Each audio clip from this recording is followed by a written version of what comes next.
তো আমার তো মনে হয় যে শাক তো শাকই হয়, শাকের সাথে কপির সাথে তো কোনো সম্পর্কই নেই। তবে কপি দিয়ে একটা আলু দিয়ে একটা জব্ব তরকারি হয়ে যাবে, কিন্তু শাকে তো সেটা হবে না। শাকের সাথে তো আরো কত কিছু চাই, তোমার সিম চাই, আলু চাই, বেগুন চাই, ডালের বড়ি চাই, তবে পালং শাকটা জুত করে, আবার লাউ শাক চাই সঙ্গে।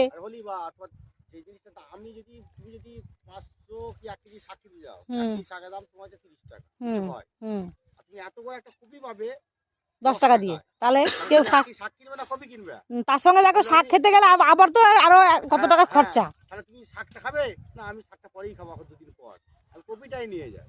একটা বড় কপি নিলে একটা পরিবার 2 দিন 3 দিন খাবে। তাই তো, একটা পরিবারে তোমার 3 দিন খাবে একটা কপি নিলে। একটা জিনিসে মার্কেটে সব জিনিসই দামটা কমে যায়। এটাই হচ্ছে কথা। চাষি ভাইদের তো লস হয়ে যাচ্ছে চাষ করে। তুমি সামনে বছর